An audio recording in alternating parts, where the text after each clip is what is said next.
Yeah, so I just reported my regular duty day, business as usual, doing just administrative stuff, setting up for training. We saw it on the news first. We all sort of gathered in our team room and we were watching on the television. We geared up. We started loading all our stuff out of our lockers. I don't know if we had direct contact with anyone that really knew the numbers, how many people were actually in the crevasse. So we just kind of loaded, like more is better kind of idea. We flew up to a timberline lodge in the parking lot.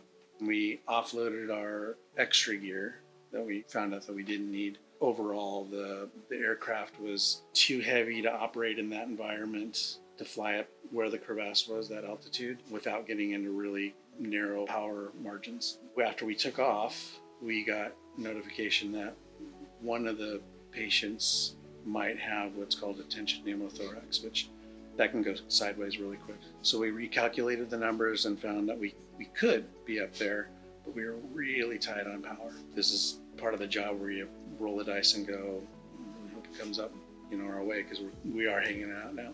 We had pilot, co-pilot, flight engineer, and 4 PJs. We came in and we hovered to drop the external hoist, and we lowered one of our PJs with the Stokes basket. So we offloaded probably a good portion, about 300 pounds. And when we were hovering, I thought we had found a pinnacle or something because it was such a solid hover. He unhooked the Stokes basket and we flew off.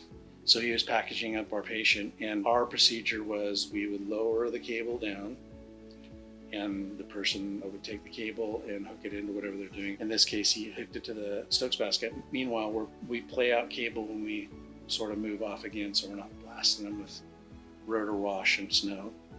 And then when they're ready, we reel it in and come back in. So we did all that, and we got here and we started to tension it, and that's when we lost power. And then we lost tail rotor effect.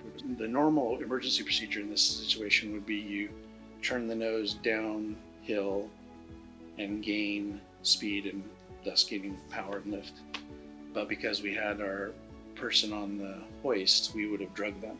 So we waited for a few seconds, and what happened inside the cabin was everyone in the back of the cabin, besides the pilot and co-pilot, sort of ended up in this pile of bodies. And the flight engineer jumped up and grabbed this, it's called a pendant, and that's what controls the hoist. So he was able to cut that, and he confirmed that he had cut it. And then the pilot was trying to do what he could to manage the crash. What happened was when he was kind of settling, the rotor hit the mountain, and that cocked us off to the side. I think we rolled about 8 or 9 times, and the flight engineer got thrown out, and then one of our other PJs got thrown out. And he and I were buddies since selection team, so I'd known him, got at that point, for like over 10 years. And he tells me he's out, he's in the snow, he's like, oh, thank God. And he turns around and he goes, oh. As it rolls over him, and he was just super lucky, it was because it was soft snow. The snow displaced everything and just pushed him down. We rolled, and I lost consciousness at some point. And during the roll, I had this vision of grabbing onto something and jumping out the window. Never materialized. I use an analogy, say like a sock in a dryer, and that's kind of what I felt like, and that's what it looked like. And I got out, and I was able to walk up a couple 100 feet, and I ended up with my buddy that had gotten thrown out, and we just waited for people to come and get us off the mountain at that point.